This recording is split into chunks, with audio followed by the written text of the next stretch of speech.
Hello everyone, I'm back with a new part of the Return of the Flash Part 3. Chapter 7. Author's note: thanks for all the reviews guys. Love them all. First order of business, elder sibling, sorry to disappoint but Naruto will remain on Team 7 for the story to reach where I want it to go. Kai 111, thank you for your words. On to the main topic, I assume you have read The Dark Phoenix? If not, then please do. It's awesome. My point is, Naruto is looking like Jonin level, but my standards are quite different. Naruto might seem Jonin, but that doesn't mean Kakashi will be weak. Kakashi will be proportionately strong. On to the story. Naruto had a hard time sleeping that night, but he could hardly be blamed. He was officially a ninja. On top of that, he would meet his new teammates tomorrow, but he had a bad feeling about that. He tried to ignore it, which was easier done than said. The feeling was easily buried beneath the excitement he was feeling. Over the years, his body had an internalized clock, which was very beneficial health-wise, but unfortunately did not allow him to sleep more than 7 hours, no matter how much he wanted to. At 5 in the morning, his eyes would snap open by themselves, his body having sufficiently rested itself and ready for the day. As was the case today. Which is why he was so confused when he woke up at his regular time of 5 in the morning, not feeling any tiredness from the events of last night. While not complaining at the lack of tiredness, irritation slowly took hold of him, making him frown deeply. By all means, he should have easily slept till 9 in the morning. One late arrival to class wouldn't hurt him at all. No use whining about it. Best start my day with the usual, he mentally grumbled and got out of bed. Quickly finishing his morning rituals and dressing up, he took 2 bananas and gobbled them up. He figured his irritation would be gone by the end of his morning run. Inside his mind, Kurama was trying to keep his sniggers from echoing in Naruto's mind. He had initially decided to let Naruto rest because of his late night, but his sense of mischief decided to manifest itself and he changed his decision. He let a larger amount of his chakra than usual in Naruto's body, just enough so Naruto would wake up at his usual time instead of his natural 7 hours. Stepping outside, Naruto felt the slightly chilly air of the morning. The sky was still dark, but it was perfect for him. A sudden thought struck to him: how about I run with my resistance seals off today? Get used to the normal speed. What do you say, Kurama? Kurama gave a yawn that reverberated through Naruto's mind. He forcefully clenched his jaw to prevent his own from happening. Kurama replied, it's a good idea. You should get used to running without seals every once in a while, Naruto. Otherwise, you wouldn't be able to control your own speed. You would just speed past the place you intend to stop. Naruto nodded, agreeing with Kurama. He wondered if his father had the same problems, but pushed those thoughts aside. Best get used to it gradually, he thought. Making a ram seal, he lowered the resistance seal on his body from level 12 to 6. The change was immediate, he felt really light and like the amount of energy in his body had doubled. He started running and was surprised at his own speed. Kurama had been frighteningly accurate. He was currently running at a speed which children would call close to sprinting, and the worrying part about the whole thing was, he wasn't even controlling it. At the end of this run, I will get used to this, he determinedly thought. It took him almost 5 rounds of the village to get used to it, and by the end of 5 rounds, he was comfortably running at the speed he usually ran, not having any feeling of being tired at all. I wonder if this feeling can be compared to freedom, he thought with a smile. Running without a care in the world, feeling as if nothing is holding you back. Eventually, he decided to sprint all out, and once he started feeling tired, he would run without any resistance, getting used to running without it. After another 1.5 lap of sprinting, he began panting and figured that the time was right to release the seal. He was just about to do it when he saw something ahead of him. He was closing on a person wearing a, oh god, is that a spandex jumpsuit? He was very much grossed out by the sight and figured overtaking the person was in his best interest. Instantly releasing the seal, he shot forward once more, having not increased his pace by himself at all. He was soon running neck to neck with a kid probably his own age who had a shining, bowl-cut hairstyle and huge eyebrows which looked more like caterpillars. Bandages wrapped up his forearms and his hitate wrapped as a belt. He also wore orange leg warmers. The kid glanced towards him and flashed a brilliant smile of white teeth shining like metal. He spoke in a loud voice, a very youthful morning to you. May I know who you are? Naruto rose an eyebrow at the loud voice. Perhaps this is his normal way of speaking, he mused. Somehow, a quiet voice did not suit this kid. And what is with the youthful morning? Outward he said, good morning. It is nice to see someone else running at this time. My name is Naruto, by the way. He expected the usual frown of disgust and hate, but he did not expect the kid to react. "My name is Rock Lee, Naruto-kun. You seem like a very youthful person, running at this speed in the early morning. You are clearly basking in the springtime of youth." Naruto stared at him as if he was speaking an entirely different language, which he probably was because he didn't understand a word of what he said. Inside his mind, Kurama had kept his eyes shut tightly. He had already scarred his mind by seeing Lee. He did not want to go insane from seeing him in motion. Naruto did the only thing he could without upsetting the boy. "Hey, Lee. How about we talk later? I'm in a bit of hurry." Saying that, he sprinted ahead at full speed, leaving Lee to taste his dust. He felt bad about leaving him like that because there was a chance that that boy would be his future comrade, but he wanted to get used to his mannerism slowly. The youth coming from Lee terrified him. Lee stared at the dust with wide eyes. Stars seemed to twinkle around him. "What youth? To be faster than me with my weights off. Guy-sensei will be so surprised when he hears of this." Shouting this, he ran off in his own cloud of dust. Naruto ran full sprint until he reached his house. Climbing up the stairs, he thought about what he had observed while talking to Lee. While the bandages covered almost whole of his forearms, the fingertips were exposed. And they were scratched and bruised, heavily. That indicated that Lee trained his ass off every day. He also sensed Lee's chakra, which was so low that someone would mistake him for a civilian. Which probably indicated that Lee was running on pure speed, without any chakra. That meant Lee was a pure taijutsu-type fighter. The amount of hard work it must have taken to achieve that speed. "Lee has my utmost respect for his hard work," he thought with admiration. Kurama agreed, "A genius of hard work, he truly is." Taking a quick shower, he dressed in his clothes from yesterday and quickly ate a cup of instant ramen, justifying it as a good day and easily ignoring Kurama's exasperated shake of head, and adjusted his hitake beneath his left shoulder. Taking a final look in the mirror, he nodded to himself and left his apartment. Hopping on the rooftops gave him a rare sense of thrill, which not many shinobi felt because of it being unusual for them. But many shinobi did not perform tricks on the rooftops as well. The flips and every sort of cartwheel he could think of were performed with the highest level of precision. His every landing, flip, roll was perfectly executed. The people below stared at him, some were the usual glares, while a few of them had expressions of awe. It was rare for them to see performing such tricks on rooftops with such expertise. Of course, Naruto was too lost in the thrill to notice. Before long he had reached the academy. As he walked through the gates, a sense of apprehension gripped him. A familiar bad feeling from the last night gripped him again. With every step, the feeling seemed to intensify a little. He shook his head a little, trying to shake the feeling off. "Today will go well," he assured himself. XX. Hiruzen looked at the jonin assembled in his office. Each of them would be assigned a team of genin. He had to choose carefully who received which team. The future of Konoha had to be handled extremely carefully. He glanced at the jonin standing at the right-hand side end of the line. Kakashi was sort of glaring at the old Hokage. Usually, he would be late to the meeting by a good 3 hours unless he was receiving a B-rank mission or higher, but the Hokage had threatened to burn his Icha collection, even his hidden collection. So he was forced to attend on time. But that did not prevent him from glaring at the Hokage. Hiruzen distributed the first 6 teams and asked them to leave, before turning his attention to the more important teams. "Team 7 would be led by you, Kakashi," he said, giving the jonin a nod. Team 8's leader would be Kurenai. Since Team 9 is still in circulation under Guy, Team 10 would be led by Asuma. "Kakashi, stay behind. I have to talk to you."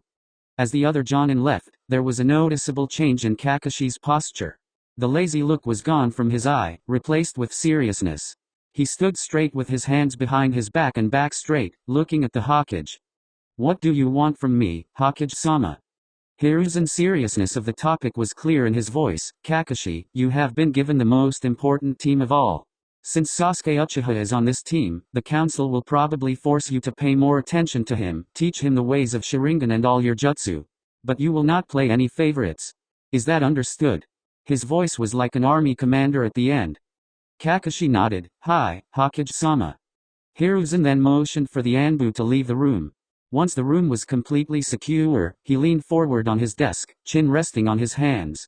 He suddenly seemed to switch from a serious personality to a weary one. "Kakashi, Naruto will be on this team as well." That single sentence seemed to bring out Kakashi's memories that he did not want to remember. Memories of his sensei, memories of how he failed to protect Naruto from the villagers. I will not fail this time.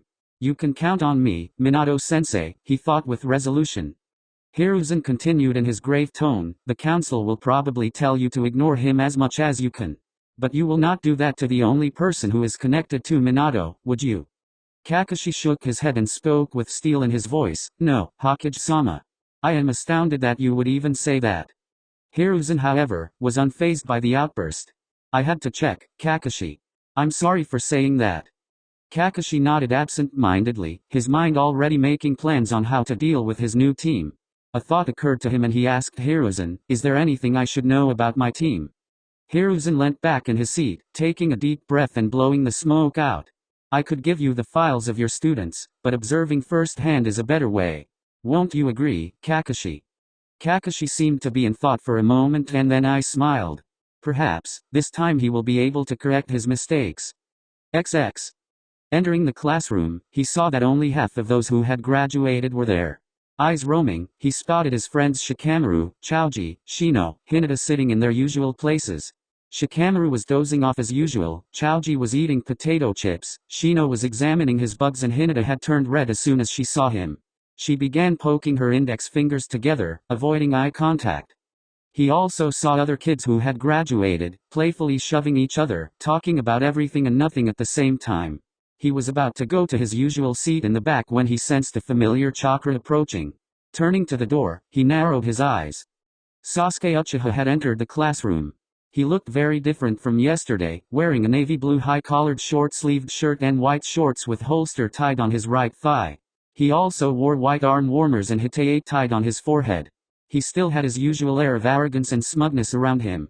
His posture carried confidence, which was clouded by arrogance. His cold black eyes roamed the classroom until they settled on him.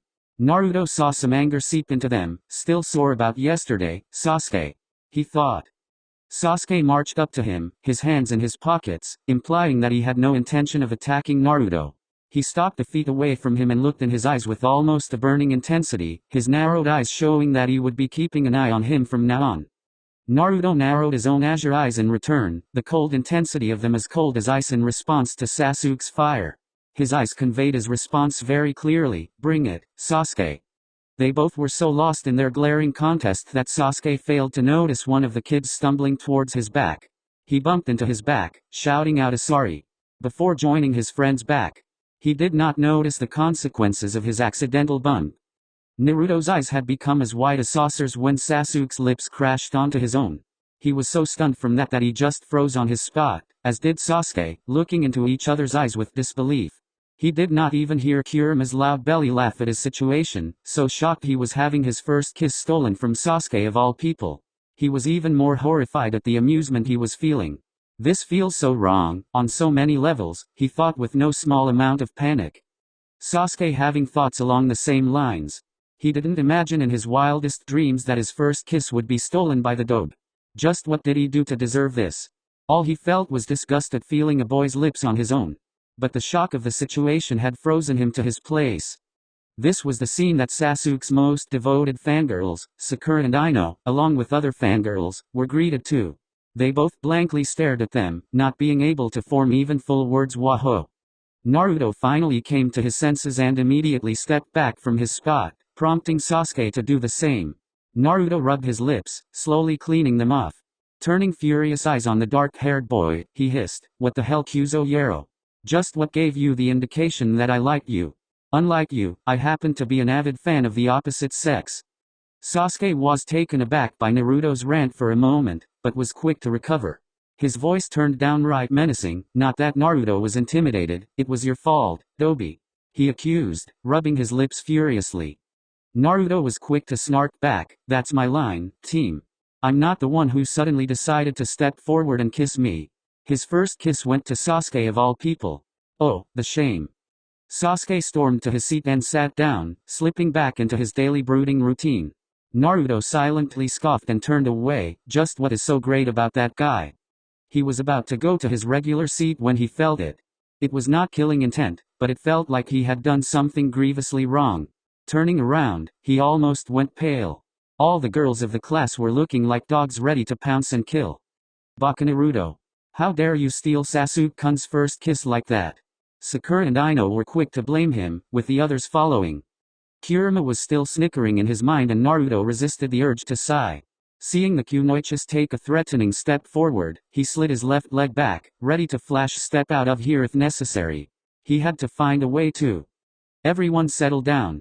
The loud voice of Iruka-sensei was heard in the classroom, but the girls didn't seem to hear it, ganging up on Naruto, who didn't look nervous at all. Iruka saw his favorite student being ganged up on by the Kunoichis and put a hand on his face in resignation. Now what did you do, Naruto? Feeling the need to save his little brother, he activated his big head no jutsu. Settle down, you brats. The effect was immediate. All the girls were seated so fast they almost looked like they were teleporting.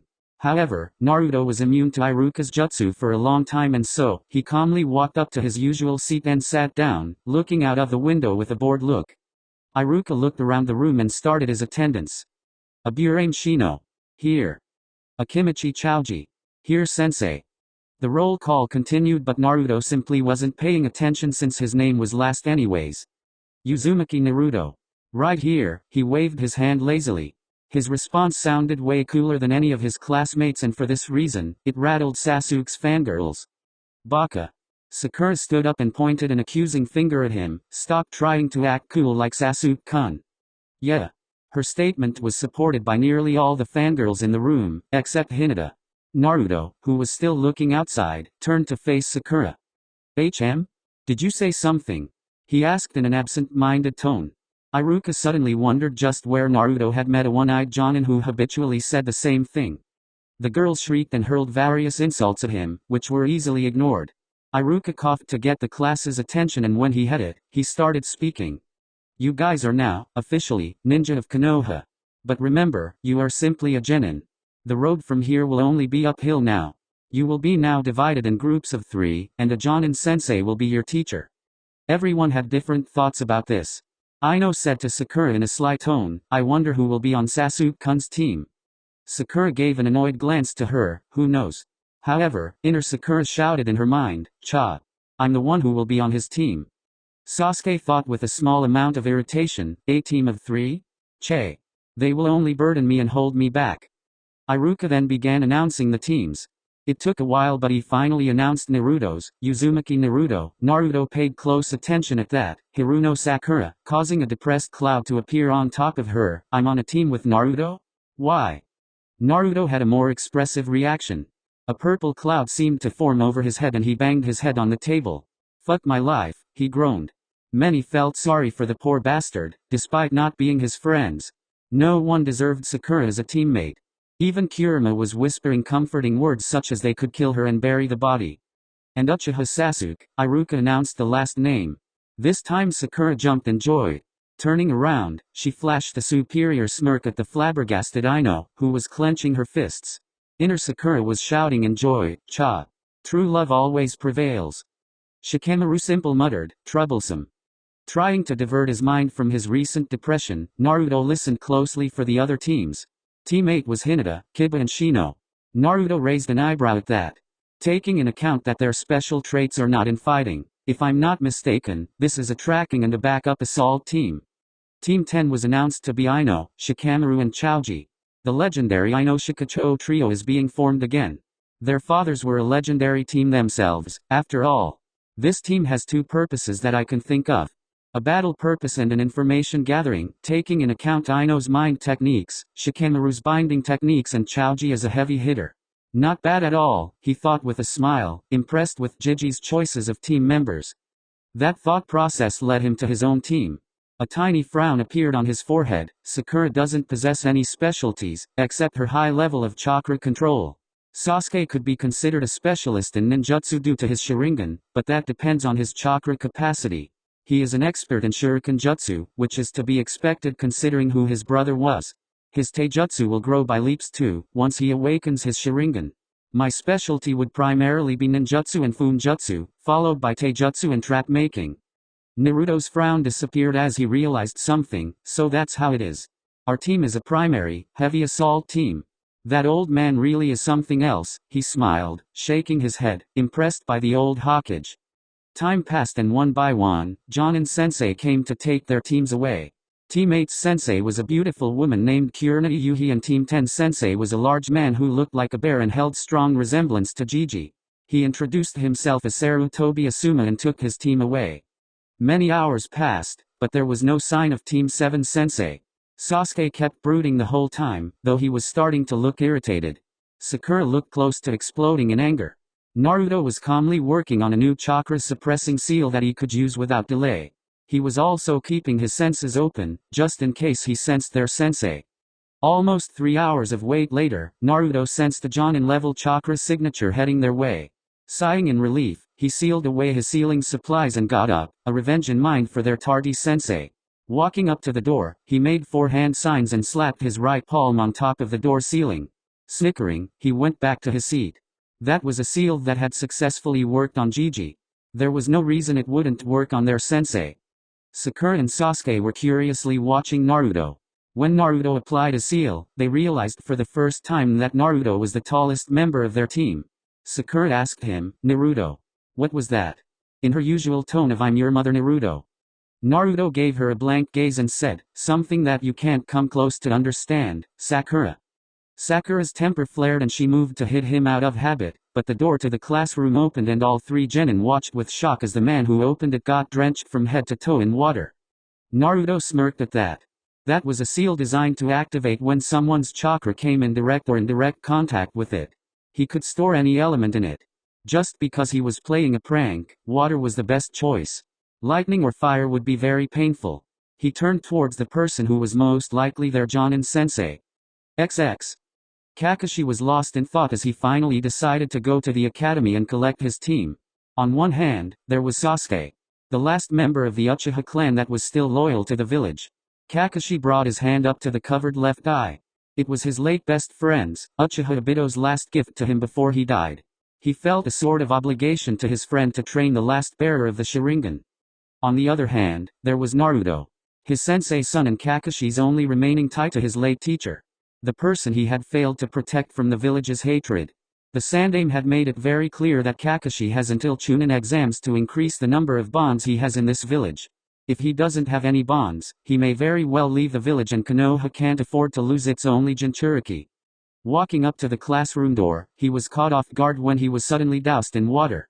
Perplexed, he looked up, hoping to find a bucket, but saw nothing but a seal. Eyes narrowed, he looked around the classroom. Sasuke was looking at him with doubt. Is this guy really a Jonin? Sakura looked apologetic as she bowed. Sorry sensei, it is all Naruto's fault. I tried to stop him. Naruto was simply smirking at the Jonin. With Kurima's help, he had identified the chakra signature as that of Dog, the Anbu sometimes used to protect him. However, Naruto's "I know something you don't" smirk definitely put Kakashi on edge. Kakashi was having his own thoughts about the 3. Upon seeing Naruto's smirk, he concluded that Naruto most likely used the seal to play the prank. Turning to Sakura, he thought, Sakura tries to protect herself using excuses. Eyes turning to Sasuke, he saw the boy turn his face back towards the window. Sasuke minds his own business. Doesn't seem to accept the other 2 as comrades. He sighed internally, there is not a single shred of teamwork in this team at all. Outside, he gripped his chin in a mock-thinking pose and said in his lazy voice, How do I put this? My first impression of you guys, well, you're a bunch of idiots, he finished with an eye smile. He could literally see the cloud of depression over Sakura and Sasuke's head, but Naruto kept smirking in that annoying manner, not at all fazed by Kakashi's insult. Deciding to move on, he said, meet me on the roof in 5 minutes. Kakashi then disappeared in a swirl of leaves. Startled by the sudden exit, Sasuke and Sakura scrambled and rushed to the roof, the latter scampering after the former. Naruto sighed. It was a good thing that he didn't have to hide his skills anymore. Grabbing the edge of the window, he swung his feet onto the wall and leisurely walked up it. Kakashi was as usual, buried nose deep in his porn when he felt it.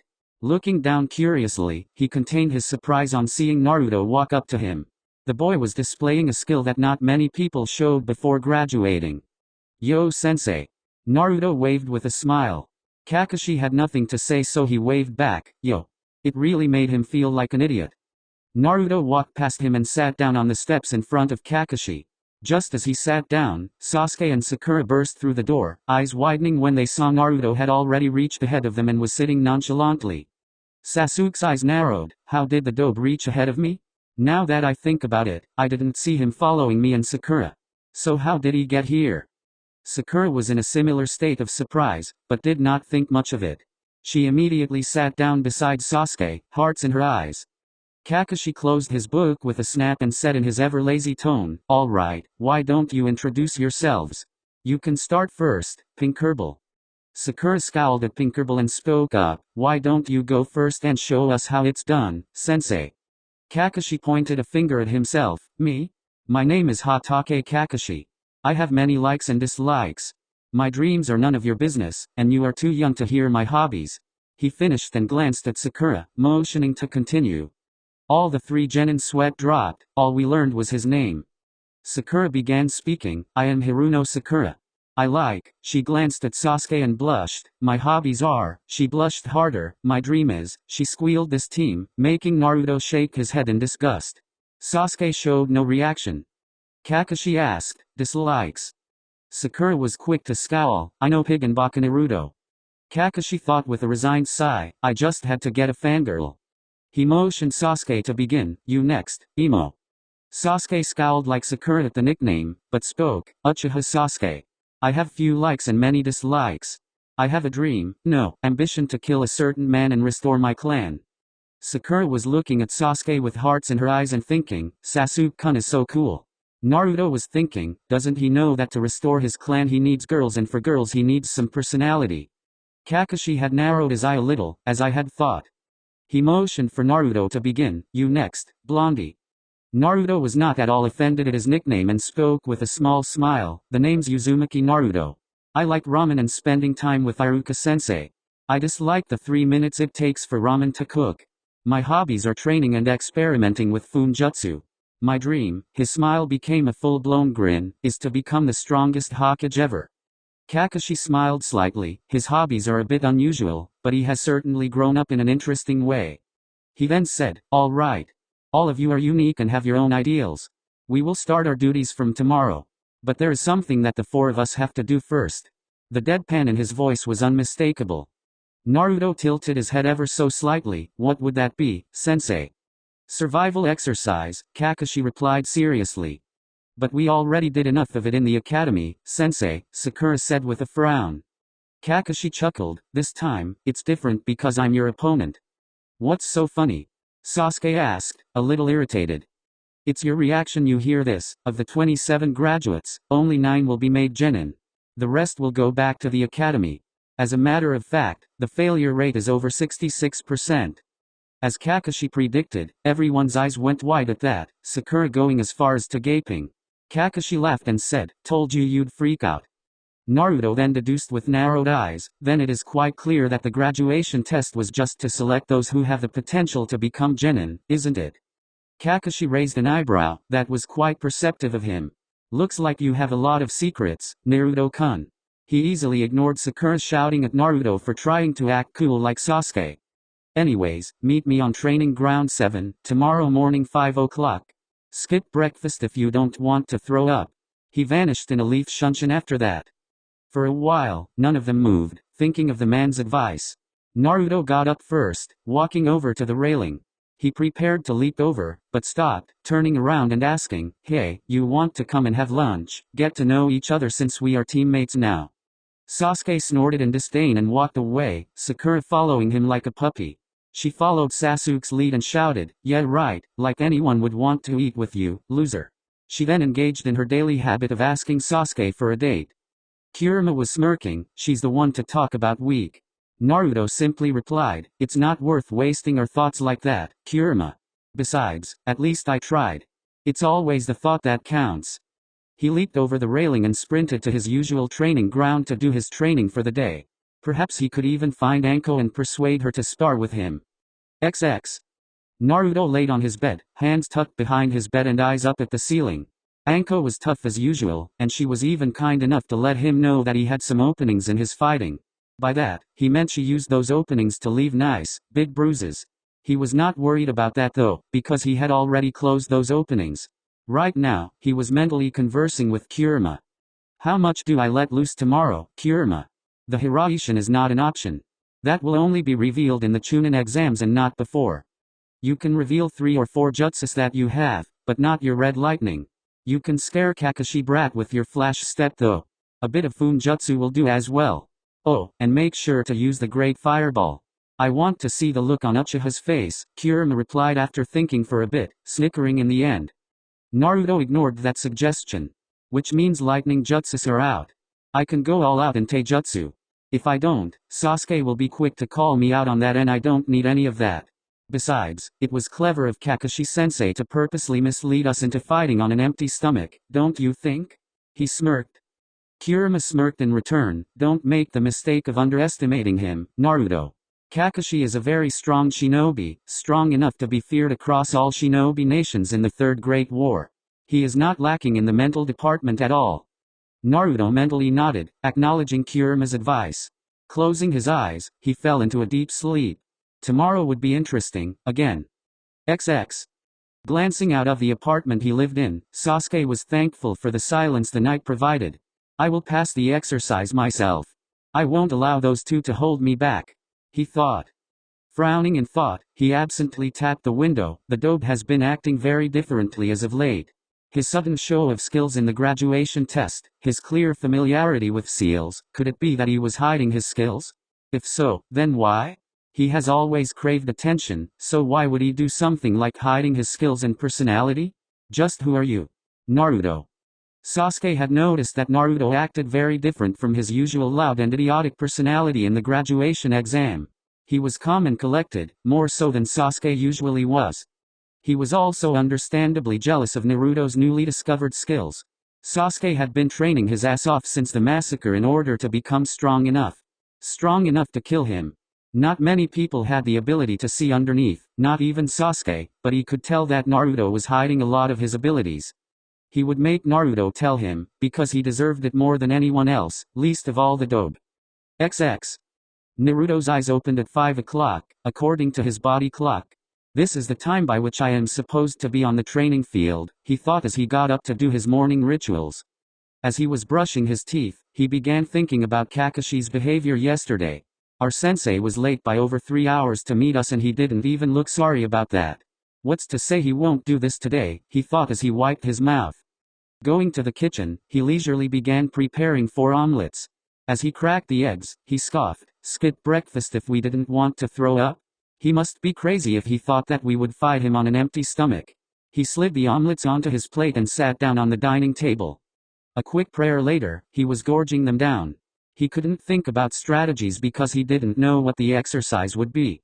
Finishing his meal, he walked over to the sink and washed his plate. Only Sakura would be stupid enough to skip the most important meal of the day. That girl is so thin a simple breeze would be enough to blow her away. He snickered. He went to his room and took out the seal on which he was working on. He sat down on his table and worked on it until only half an hour was remaining till 8 o'clock. He closed the scroll and began preparing for the day. He dressed up and checked if he had all his supplies in his pouch and holster. Tying his hitaite beneath his left shoulder, he nodded to himself and exited his apartment after ensuring his trap seals were in place. He walked at a comfortable pace to the training grounds, eating 2 bananas and a backpack holding his lunch.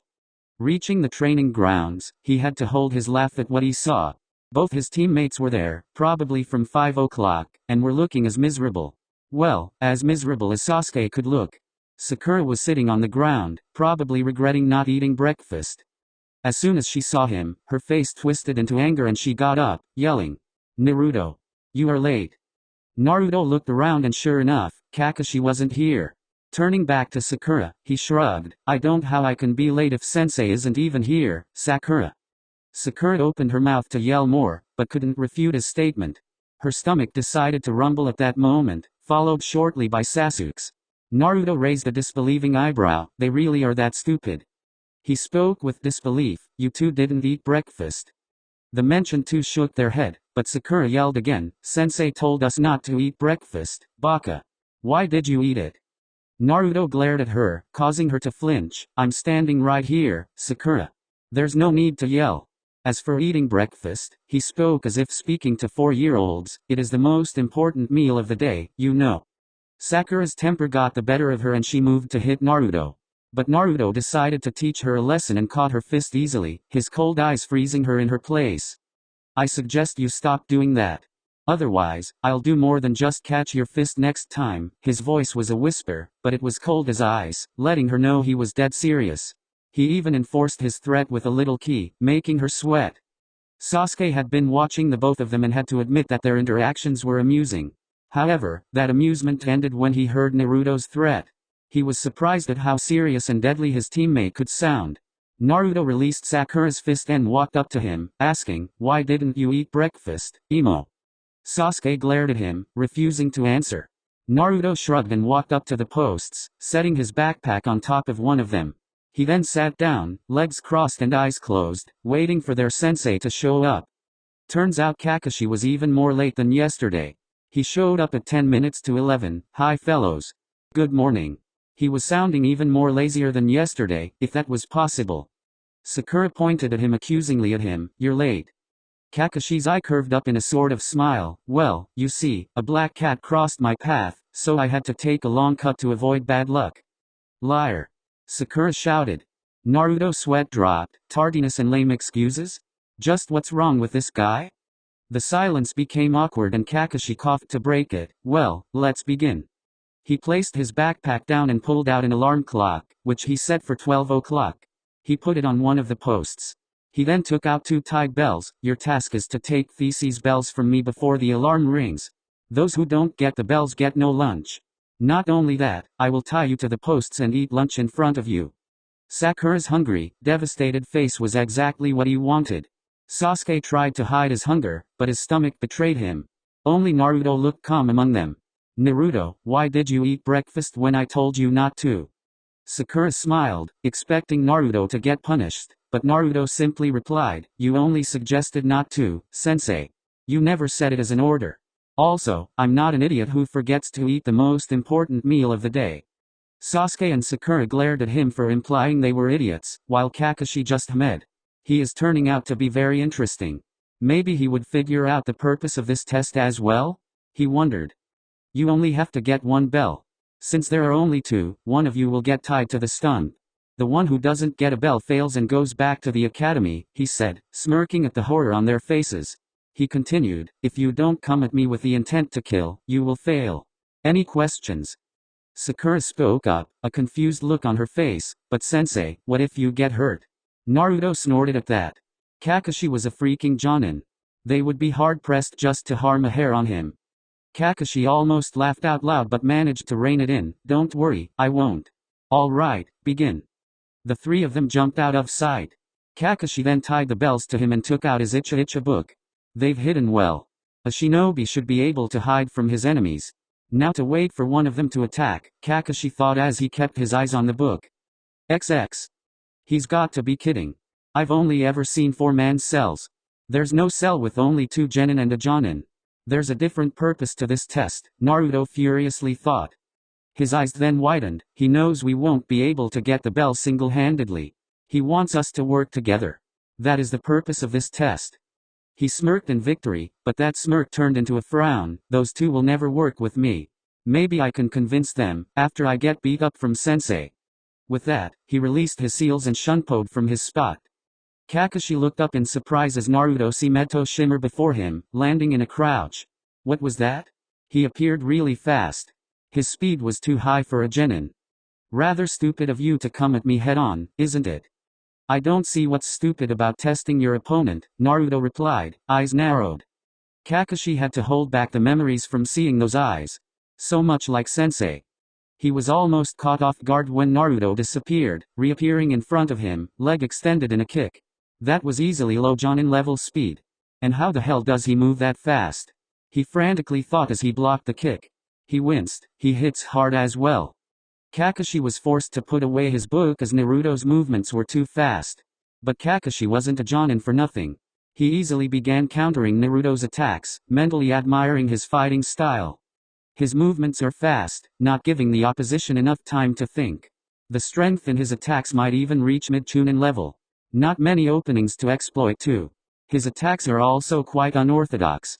Very interesting style, like he almost seems to know where the attacks are coming from. He applauded mentally as he ducked and blocked a 3 roundhouse kick combo that he knew wasn't a part of any style he knew, and he knew a lot of them. "You're good kid, but not good enough. He grunted as he used the momentum of the spin kick coming towards his face.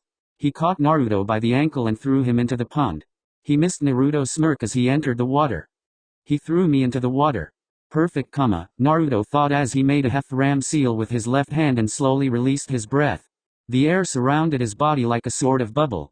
He floated up until he was just underneath the surface. He then threw 2 shuriken at the Jonin.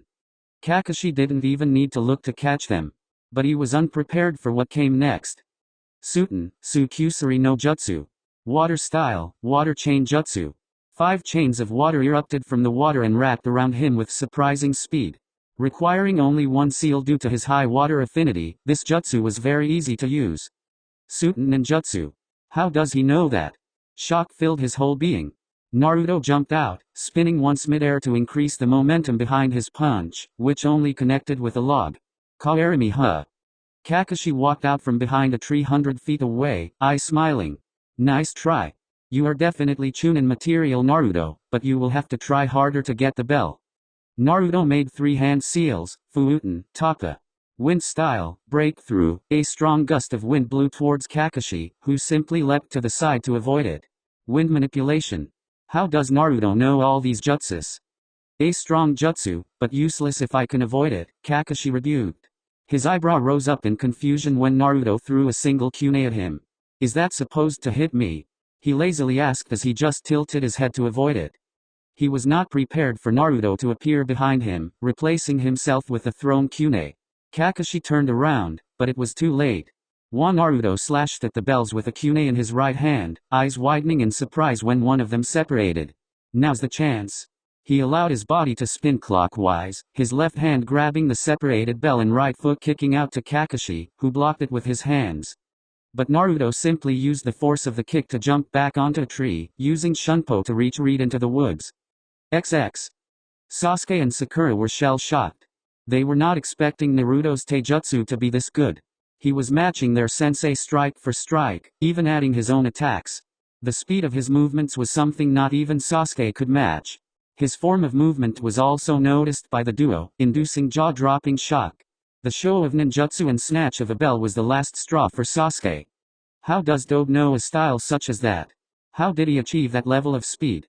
How does he know those jutsu? I should be the one to have those, not him. He raged in his mind, fists clenched. Sakura had still not recovered from the shock that was Naruto. Naruto was never this good at the academy. How did he manage to get a bell? It was then her fangirlish ways took over. If Naruto can get a bell, then Sasuke-kun can definitely do it. Not once did she think about herself. Kakashi stood in shock over what happened. An academy graduate, who was said to be the dead last of his class, not only managed to catch him off guard, but also managed to get a bell. Not to mention the said dead last new Fuuten and Suten ninjutsu, high Chunin level taijutsu with low Jonin level speeds. He, Hatake Kakashi, copy ninja, caught off guard by a simple kaerimi.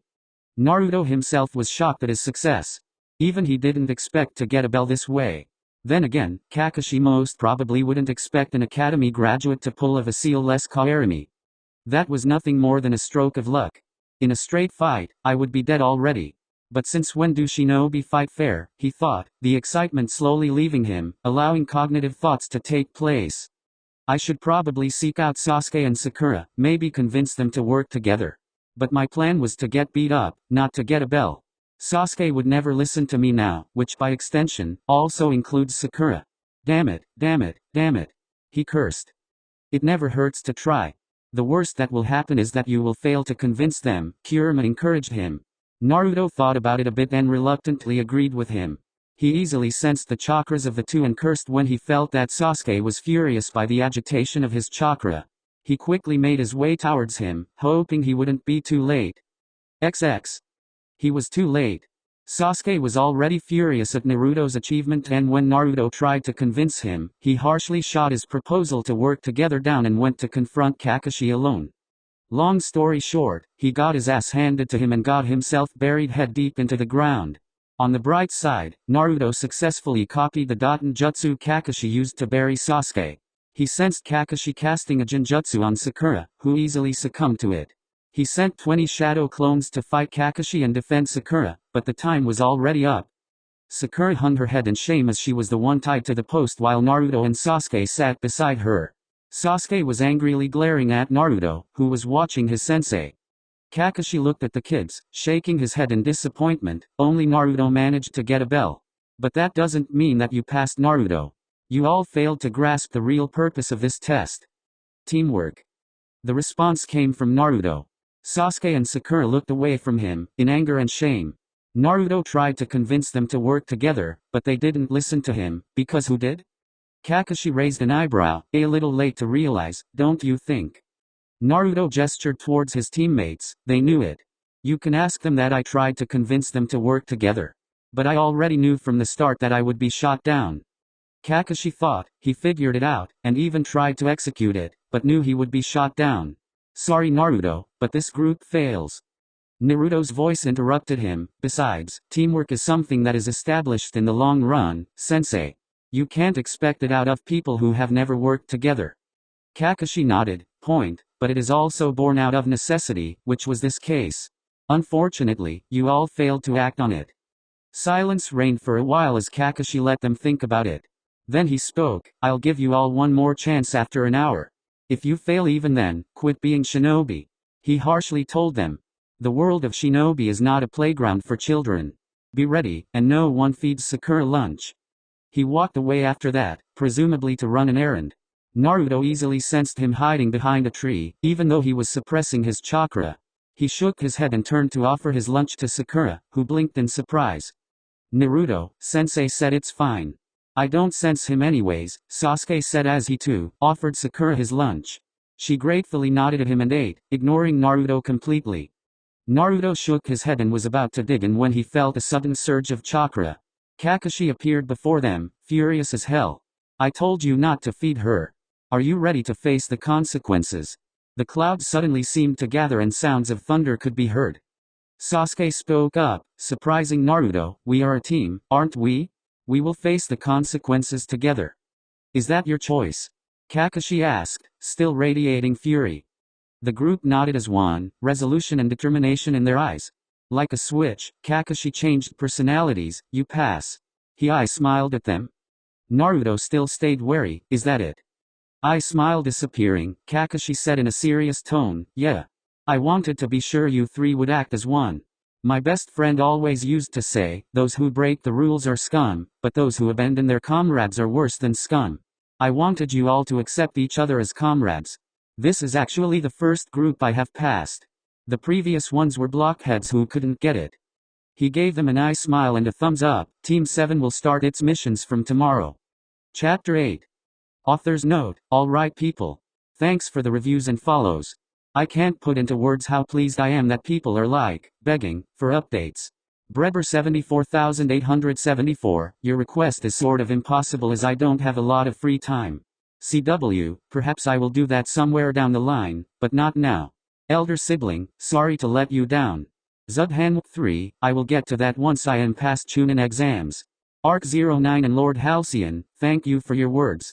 On to the story. P.S. There will be no update for next week as I have my exams to concentrate on. The week after that, updates will resume as usual. Welcome to the wonderful world of D ranks. Naruto was starting to hate those words by now. It had been 2 weeks since the bell test had taken place. Kakashi had kept to his promise and started taking missions for the team the day after. Only Naruto, and by extension his teammates, refused to believe whatever they were doing were missions. Menial tasks such as fixing fences, taking dogs out for walks, manual labor on farms. Naruto was confused as hell as to how these tasks could be labeled in the same category as missions. He was sure Sasuke and Sakura were too. Speaking of which, Sasuke had started asking questions about how Naruto knew wind and water ninjutsu, his taijutsu style. He even had the nerve to demand from him all the jutsu he knew. Naruto had told him in no uncertain terms that unless Sasuke was willing to share jutsu from his own repertoire, Naruto had no intention of telling him what he wanted to know. Of course, Sasuke refused to share any jutsu of his, believing that they were Uchiha clan jutsu and as such, no one besides him could know. Naruto had scoffed at that, but Kurama had straight out burst laughing. The Great Beast had told him he knew at least 20 people who could perform the Great Fireball, only 2 of which were Uchiha. Naruto had smartly countered that argument by towing the line that was Uchiha Sasuke's pride. He had condescendingly asked if the great Uchiha library was not enough for him. Sasuke did not want to admit that he could not access it without his Sharingan, and he honestly believed all jutsus available outside were weak and so did not bother to learn them. He stopped bugging Naruto after that, much to the blonde's relief. However, Sakura had started bugging him on Sasuke's behalf to get him to hand over the jutsus, saying that a loser like him does not deserve them. Naruto was quick in shutting her up, turning her own argument against her. He had smartly questioned her if she was implying he was weak. Sakura, unaware of what she was putting her foot into, scoffed and replied that she was not implying, she knew he was weak. After that, everything went smooth like butter. Naruto replied that if he was weak, then by extension, the jutsu he used were also weak. And Sasuke wouldn't love Sakura if she handed him weak jutsus, right? Sakura had adopted a worried frown at his question and seemed to come to the conclusion that he was right. She did not once question why Naruto accepted himself as weak, which was opposite of what he had displayed in the bell test. Regardless, after mocking him some more, she went back to Sasuke, who ignored her as usual. Kakashi-sensei was also onto him, but he was a lot more cautious in his approach. He subtly framed his statements such that Naruto would have difficulty in avoiding the correct answer. But Naruto knew that if it got out he had received training from an early age, Sasuke might throw one of his tantrums, which would then result in the civilian council removing him from the ninja program. No thank you. Naruto, while subtle talking was not one of his strengths, decided that he would avoid talking to Kakashi outside of missions and training. Speaking of training, Naruto tried out the taijutsu simulation his father left for him. Needless to say, he was excited as hell when he fought the first level. And he was more than surprised at how difficult it was. He may have reached a level in his resistance seals that actually permits him to try all 7 levels, but only the first level's victory came at the cost of some very impressive bruises. It taught Naruto that his taijutsu, while very good, was not good enough. He increased the resistance on his body, believing if he was faster, he would be better. He tried the second level after a week and was pleased to note that the number of bruises he got were significantly less. A sign of improvement, he also learned a water and a lightning jutsu as well. A very interesting thing he learned about his red lightning was that it was very versatile and easy to use. He could mold it into anything with ease, almost like it was an extension of his body. But enough of that. Right now, they were on a mission. A mission Naruto had absolutely no problem in failing. The mission to capture Tora, the feudal lord's wife's cat. It was a mission that always managed to give Naruto goosebumps. He could swear on his ramen that the old man was a sadist. He could see the joy at their pain in his eyes every time the mission to capture the blasted cat was handed out. So far they had already caught it 5 times. This was the 6th. And he was ready to tear his hair out. This is Kakashi, everyone copy. Sakura here, copy. Sasuke here, copy. Naruto here, copy. Does everyone have eyes on target? Naruto responded, I have clear eyes on target. Just waiting for the go. Alright, go. A flash step later and Naruto had Tora secured in his arms. She was thrashing around, but he could care less. Got him, Kakashi-sensei. Turning to the cat, he pressed 2 fingers onto the cat's forehead and removed them, revealing a kanji for sleep. Tora fell asleep instantly. His teammates landed beside him, irritated expressions on their face which Kakashi expertly ignored and asked Naruto through radio, does it have the red ribbon on the right ear? Surprisingly, it was Sakura who replied, yes, red ribbon is there. Can we go now? Naruto couldn't fault her for being so infuriated. He looked over to Sasuke and saw him return to his normal brooding expression, but his clenched fists told otherwise. Kakashi landed beside his team, eyes scrunched up in that annoying eye smile of his. Well done Team 7. Capturing Tora is a success. Naruto quietly mumbled, again. He seriously wanted to start doing actual missions. XX. After they returned to the mission hall, Kakashi asked for another D-ranked mission, much to his team's protests. The Sandaime scrolled through the missions. Let's see. There is a fence that needs painting, weeding to be done, dogs to be walked. How about a real mission this time, Gigi? Like a C rank? He asked the Hokage, tired of doing the chores these people called missions. Sakura was quick to scold Naruto. Show respect to Hokage-sama. Surprisingly, she didn't try to hit him. Must have scared her back there, he mused. Naruto. Iruka spoke with a frown, you can't demand missions like that. Genin teams have to do D-rank missions for 2 to 3 months before they get qualified for C ranks. And even then they're Jonin-sensei. Hiruzen cut Iruka off with a gentle chuckle. It's okay, Sakura-chan. He has called me that ever since he was little. Sakura's eyes widened a bit in surprise, as did Sasuke's. They didn't know Naruto was so close to the Hokage to the extent of calling the man a grandfather figure. Hiruzen turned towards Kakashi. Kakashi, do you think your team is ready for a C-rank mission? Kakashi thought about it a bit. Naruto, Sasuke and Sakura's teamwork had progressed at a slow rate, but he can say that their teamwork had become decent. One development worth mentioning was that Sasuke now held a one-sided rivalry with Naruto.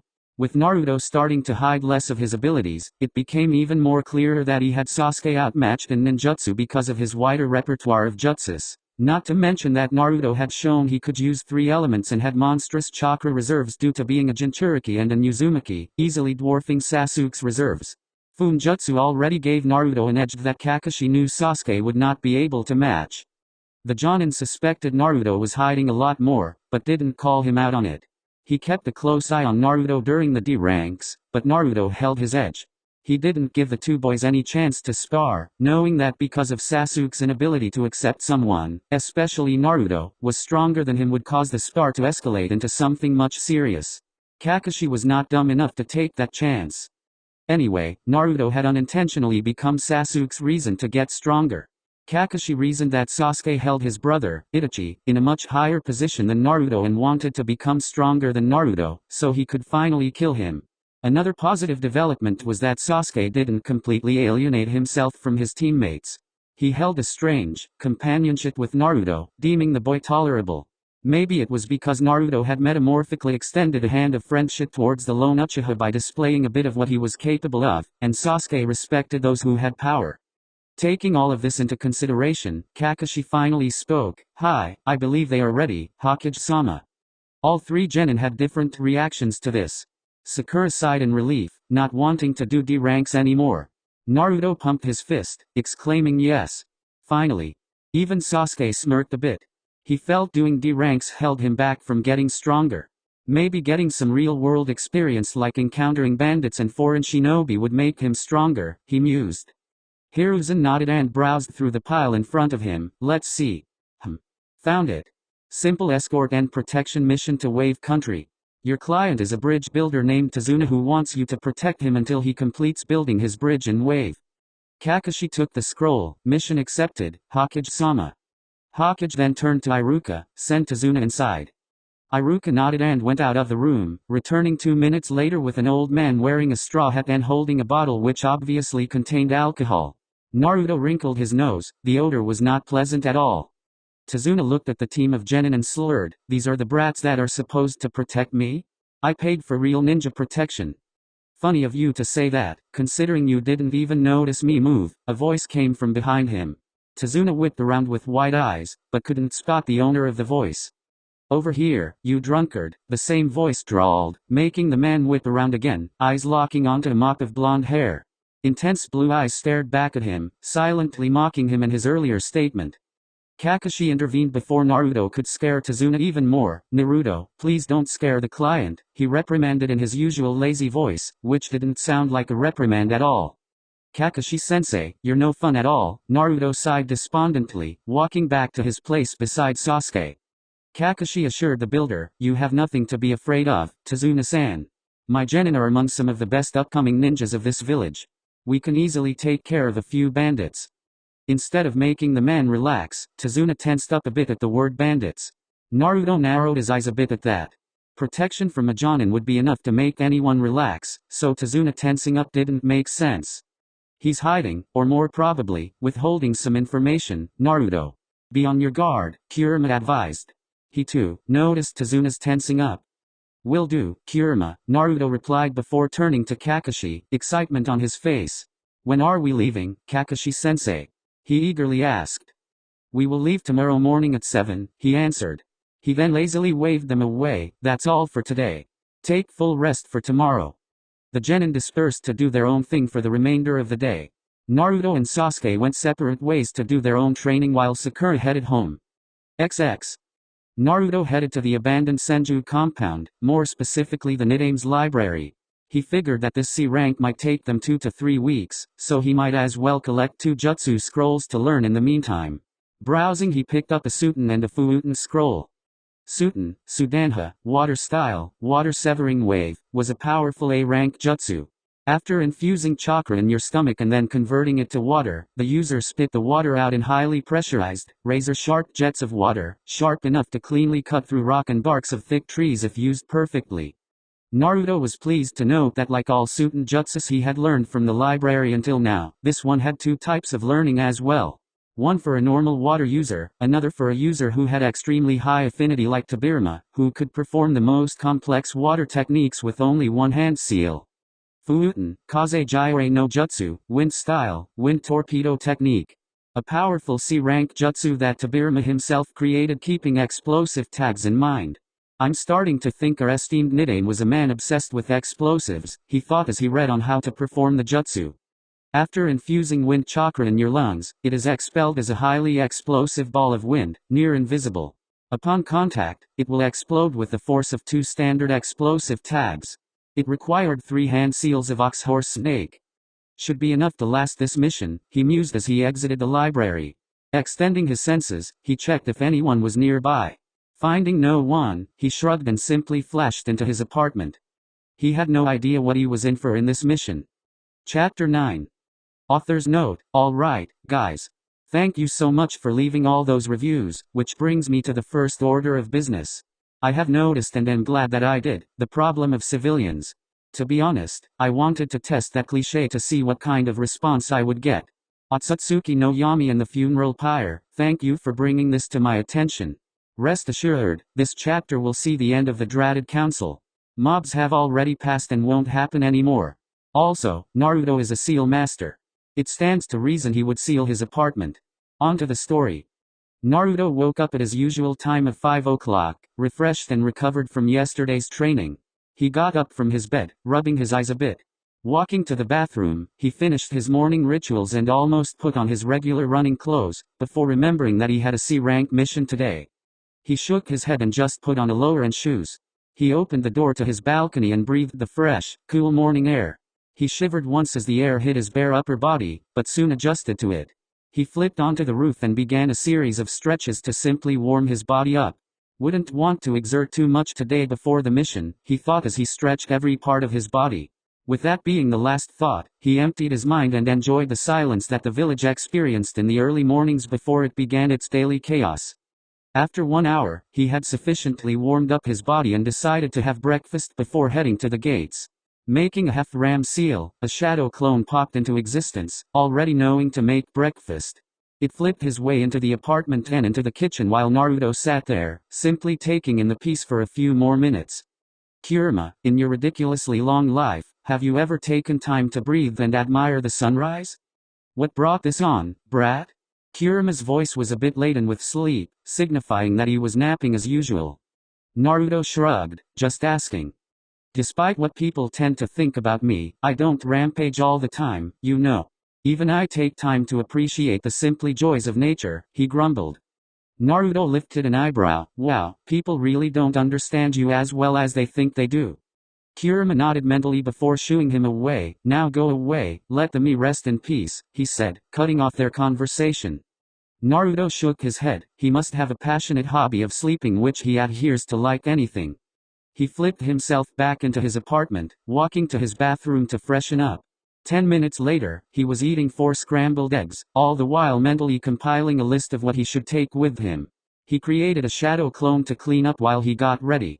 He dressed up as usual and sealed up whatever supplies he would need in a large sealing scroll which he brought from the Higurashi weapons shop. The folks over there didn't up the prices for him. He was considering selling his ideas for a modified explosive tag over there in exchange for a discount on his future purchases and a bit of secrecy. After all, he also needed those in the future.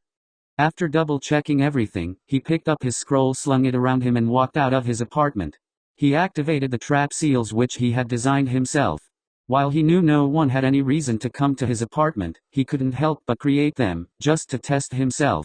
With that, he flashed the Hiraishin seal on top of the gates of Konoha. XX. Kakashi, Sakura and Sasuke each had different thoughts concerning this mission. Kakashi didn't lose his sleep over it, figuring this would be a normal C-rank mission. Truthfully, he didn't think his team was ready to take on a C-rank. While Naruto and Sasuke had established a sort of friendship, this would be the first time their coordination would be tested. Naruto was clearly skilled. His taijutsu was between Michunin to Haichunin level, but Kakashi suspected Naruto had some sort of seal, probably weight or resistance, on his body to increase his overall speed and strength. Naruto hit it well, but the occasional stumble in places where there was no reason to stumble gave him the idea of speed and strength increasing seals. Naruto already had an effective arsenal of jutsus at his disposal. Kakashi deduced that Naruto must have very high chakra control to perform the jutsus that he did. While he only witnessed them in the bell test, he saw enough to put together that Naruto had no problem in ninjutsu. He also knew that he didn't have to worry about Naruto succumbing to chakra exhaustion, considering his status as Jinchuriki of the Kyuubi and an Uzumaki. Funjutsu was a branch of the ninja arts that not many chose to explore, considering how complex and vast it was. However, Naruto had already shown his proficiency with seals. It wasn't hard to believe that Naruto would use seals, knowing who his parents were. Sasuke was also skilled, but outclassed by Naruto. The boy had a loner personality, but had mellowed a bit in the last 2 months. Kakashi knew that the credit went to Naruto, who knew exactly how to push the Uchiha's buttons and had somehow created a bond of friendship between them. The boy's taijutsu was good, but he could only go so far without the Sharingan. Kakashi didn't worry about it, knowing that once Sasuke awakened it, he would close the gap between him and Naruto. While the Sharingan was an excellent tool to use for ninjutsu, it really depended on the size of the person's chakra reserves. And he didn't even need to speak about Sasuke's proficiency in using ninja tools. Sakura was perhaps the only problem in Team 7. Her actions leaned more towards an obsessed fangirl than a kunoichi focused on her career. She would always be asking Sasuke out for dates, leading Kakashi to consider if the girl only became kunoichi to get close to Sasuke. She wasn't physically strong, did not know any useful jutsu, proficiency with ninja tools was mediocre at best and tried to make others feel bad to make herself feel better, as was the case with her and Naruto. Thankfully, Naruto seemed to be well versed in the art of ignoring Sakura. The only good thing about her was that she had excellent chakra control and intelligence, but that was of no use to her if she couldn't find a way to apply it on the battlefield. He had only taken this C rank to show his team that the ninja world wasn't as easy and forgiving as it seemed. They hadn't even experienced their first kills, though that could change if they came across bandits. Sasuke had his normal, neutral expression on his face as he walked to the gates for his mission. His thoughts, however, were anything but neutral. Sasuke couldn't understand Uzumaki Naruto, no matter how he tried. Every time he thought he had figured Naruto out, the blonde would seemingly switch angles and leave Sasuke confused again. At first glance, he gave off the impression of a clown, but that quickly changed on the day of the graduation exam. Since then, Sasuke kept a close eye on Naruto. On the day of the bell test, Sasuke had been outraged at the skill that was displayed by the blonde. He suspected Naruto's taijutsu was at par, if not greater than his own. But to engage in a spar with a Jonin, attacking and countering all attacks with a precision and fluidity Sasuke did not possess, was enough to ignite jealousy inside Sasuke. His ninjutsu was something Sasuke did not expect, but didn't exactly know why he was upset about it. So he didn't think much about it. Sasuke had somewhat expected Funjutsu and immense chakra reserves from Naruto, having read up on the Uzumaki clan and their prowess in the art.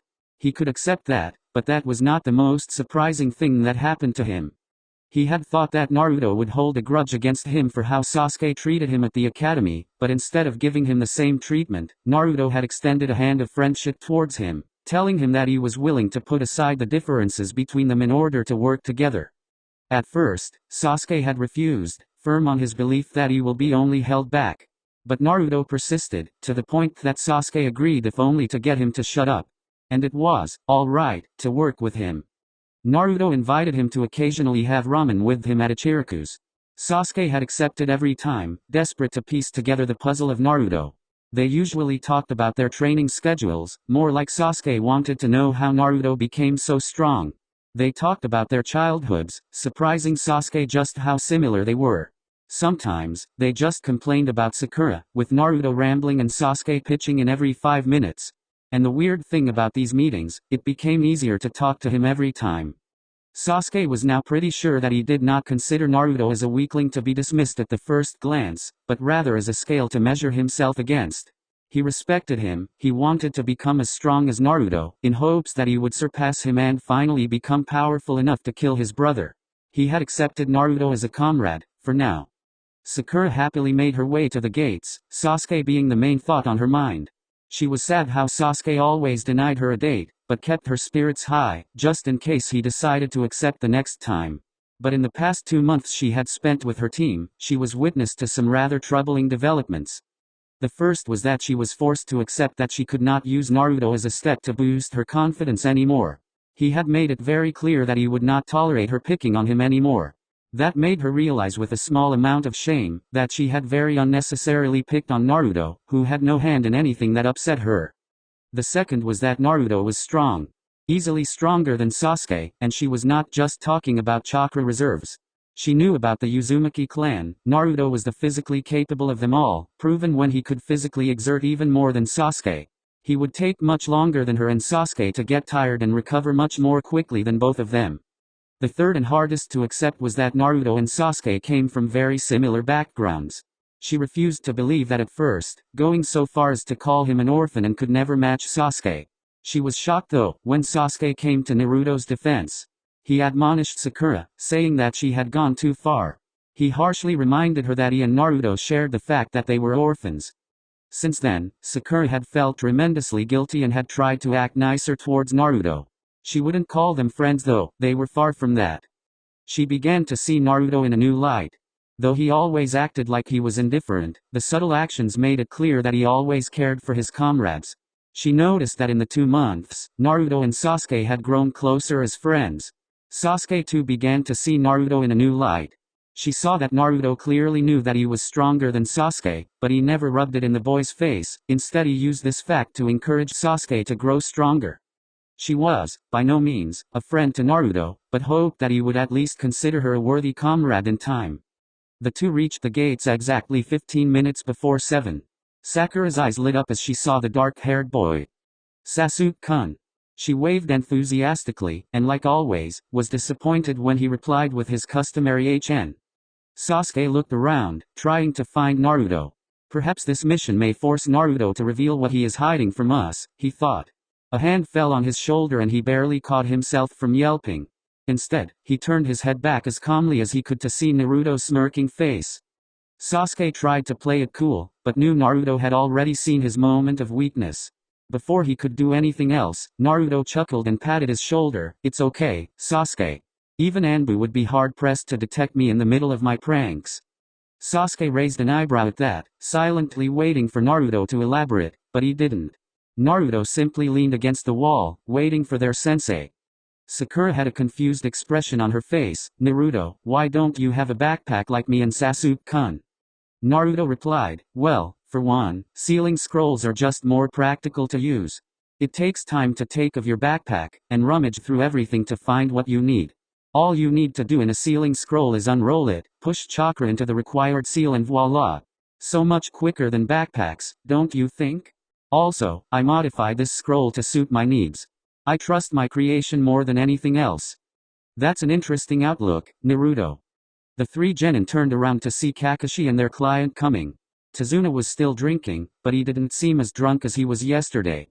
Kakashi looked at Naruto. While your logic isn't wrong, it is a bit unconventional for shinobi to use sealing scrolls instead of backpacks. However, if it works for you, I have no problem with it, he finished, shrugging in the end. Turning towards his other two students, are you two ready? Seeing them nod, he turned to their client. Let's go, Tazuna-san. XX. They had left the gates over 4 hours ago. 4 hours of torturous silence. While Naruto appreciated silence, 4 hours of traveling with someone and not talking at all felt really awkward. He would talk with Tazuna, but nothing came to mind about what to talk. Talking with Kurama wasn't an option. The fox was easily snoring away. Sakura seemed to sense the awkwardness as well, and she did not have the same problem as Naruto of finding a topic to talk about. Tazuna-san, you are from Wave Country, right? Tazuna turned his head towards her. Yeah, what about it? Do you have a ninja village in that country?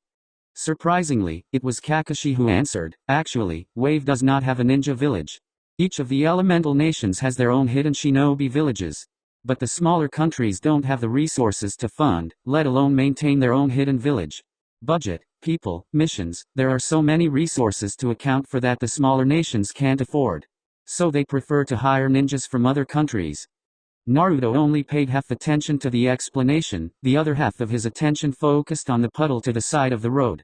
It looked so out of place on the sunny day that a word automatically rang through his mind: trap. He glanced at Kakashi-sensei, who had also seen the puzzle and figured out its genjutsu. He nudged Sasuke, motioning him to glance at the puddle. Sasuke raised an eyebrow, for he didn't understand what Naruto was trying to imply, but it suddenly clicked after a moment. He nodded as thanks to Naruto, who nodded back. They subtly repositioned themselves in front of Tazuna. As soon as they passed the puddle, Naruto's sense of danger buzzed loudly and he called out, "Watch out!" He and Sasuke both jumped back in time, but Kakashi was apparently too slow to react.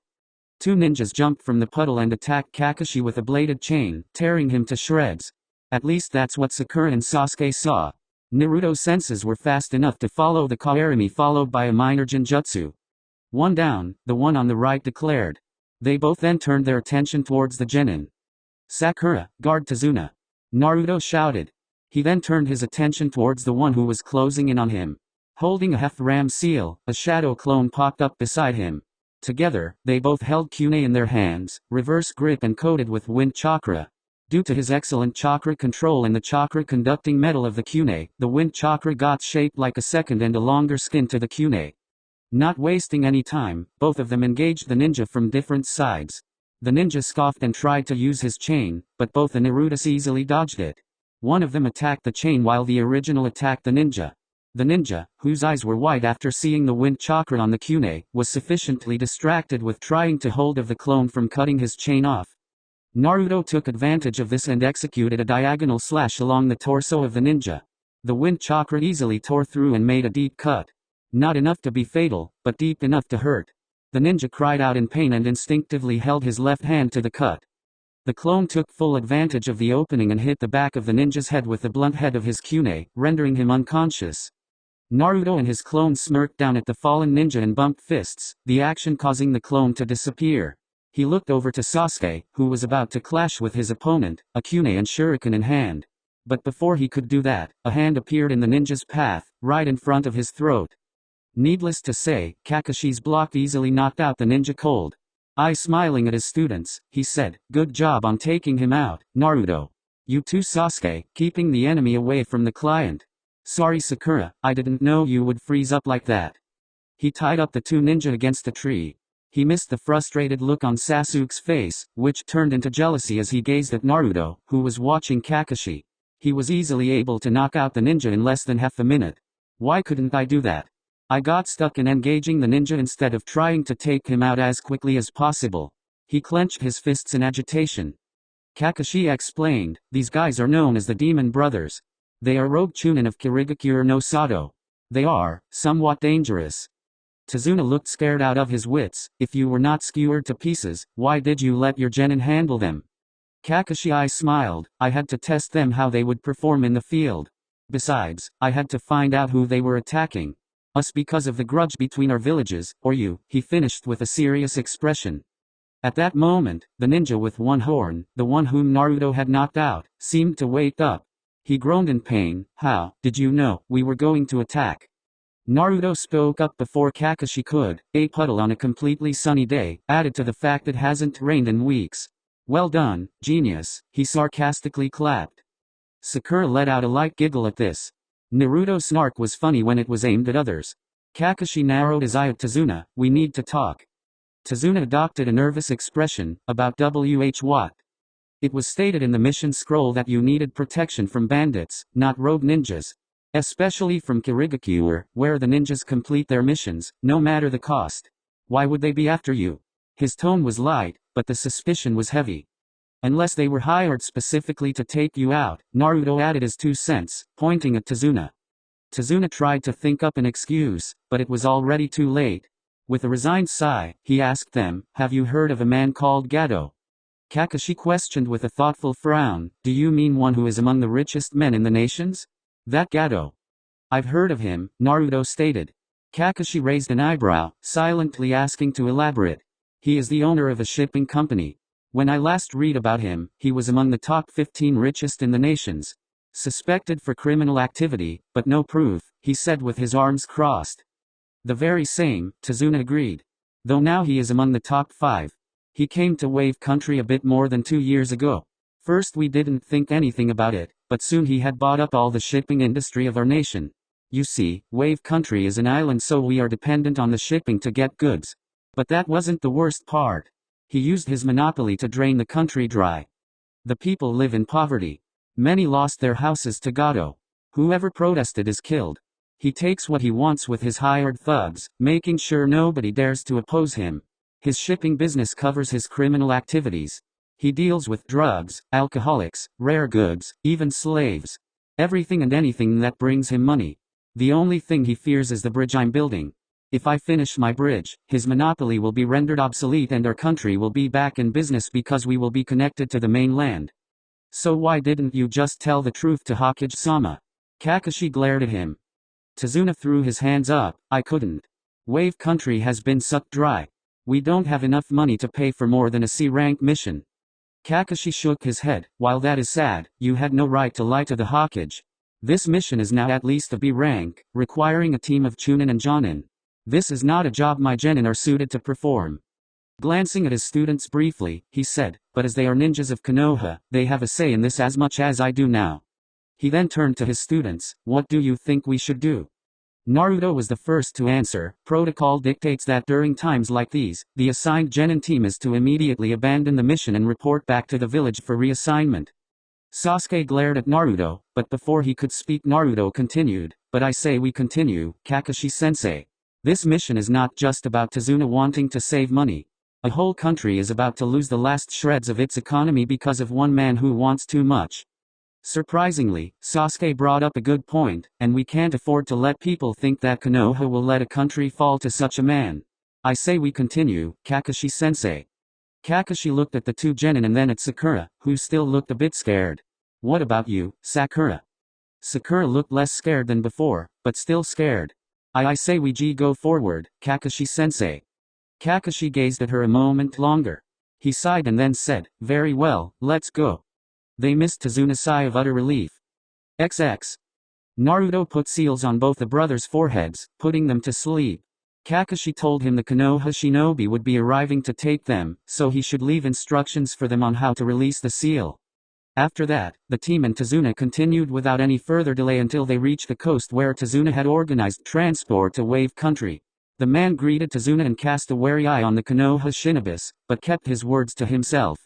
He stirred them, appearing extremely nervous despite of the dense cover from the morning fog. As soon as the bridge came into view, Kakashi let out a low whistle. That is one impressive bridge, that is. Naruto shook his head in wonder. I've never seen anything as awesome as that bridge before. Sakura was gaping at the sheer size of the bridge and Sasuke was, like always, neutral-faced. Once they reached the shore, the fisherman wished Tazuna best of luck to get home safely while Tazuna thanked him for his help. Kakashi asked Tazuna, how long is your home away from here? A journey of about 1 hour and a half. Kakashi nodded and motioned for his team start walking. Though he didn't know the reason why he suddenly felt a sense of foreboding. Glancing towards his team, he wasn't entirely surprised to see that only Naruto seemed to share his wariness, eyes darting around, ready to react at the slightest notice. And react he did. Without any warning, a shuriken flew into a bush on the side, courtesy of Naruto. Sasuke and Sakura jumped at that, along with Tazuna. Kakashi just narrowed his eyes. What is it, Naruto?